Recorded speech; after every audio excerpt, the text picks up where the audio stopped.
وہ قابل مبارکباد ہے۔ الحمدللہ ہمارے ڈاکٹر صاحب، ہمارے قاری عاصم محمد صاحب اور کمیٹی کے تمام حضرات اور آپ تمام حضرات، گاؤں والے، بستی والے، محبت کرنے والے، خدمت کرنے والے، سب کی محبتوں سے، سب کی محنتوں سے یہ اتنا بڑا کام ہو گیا کہ کئی سالوں میں اور سالہ سال میں اتنا بڑا کام نہیں ہوتا ہے۔ اللہ آپ حضرات کی خدمتوں کو، محبتوں کو، محنتوں کو قبول فرمائے۔ بہرحال اب آخر میں بہت سارے کام رہ جاتے ہیں۔ ایک تو دعا کا کام ہے، دعا کرنی ہے۔ مدرسے کا حساب و کتاب ہوتا ہے، اس کا بھی سامنے آنا ضروری ہے۔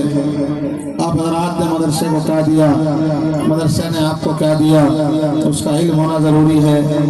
اور الحمدللہ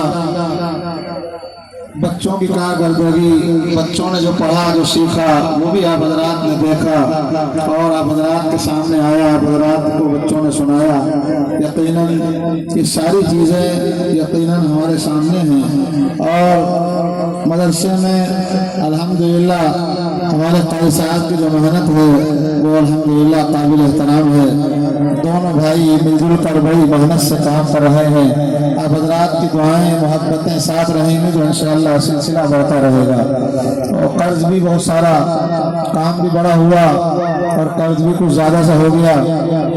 اللہ حضرت علامہ رحمۃ اللہ علیہ فرما دیا کرتے تھے جو مدرسے کے ذمہ قرضہ ہوتا، بھائی قرضہ اس کی ادائیگی کے لیے پیسہ بھی چاہیے، قرضہ بھی چاہیے اور خرچہ بھی چاہیے۔ اگر صرف قرض کی ادائیگی کے لیے پیسہ جمع ہوا تو پھر خرچہ کہاں سے آئے گا؟ خرچہ بھی چاہیے اور قرض کی ادائیگی کے لیے رقم بھی چاہیے تاکہ قرض بھی ادا ہو اور خرچہ بھی۔ آگے جو وقت ہے، جو آنے والے مہینے ہیں، سال بھر میں پھر کہیں جا کر یہ جلسہ آپ کو ملے گا۔ سال بھر کے بعد ہی تو ملا، یہ ہر مہینے ہوتا ہے، سال بھر میں ہی تو ہوتا ہے۔ اب حضرات کا جلسہ سال بھر میں آتا ہے اور یہاں ہمارے اس مدرسے کا نہیں بلکہ تمام مدرسوں کے جلسے سال میں ایک بار ہوتے ہیں۔ اور یہ جلسے حضرت علامہ رحمۃ اللہ علیہ، حضرت دادا رحمۃ اللہ علیہ نے یہ مدرسوں کا نظام شروع کیا تھا۔ اس وقت بیسانی میں، اس پورے علاقے میں کوئی مدرسہ نہیں تھا۔ انہوں نے فارغ ہو کر مدرسوں کی بنیادیں رکھی اور پیدل چل چل کر مدرسوں کا جال پھیلایا، مکاتب قائم کیے۔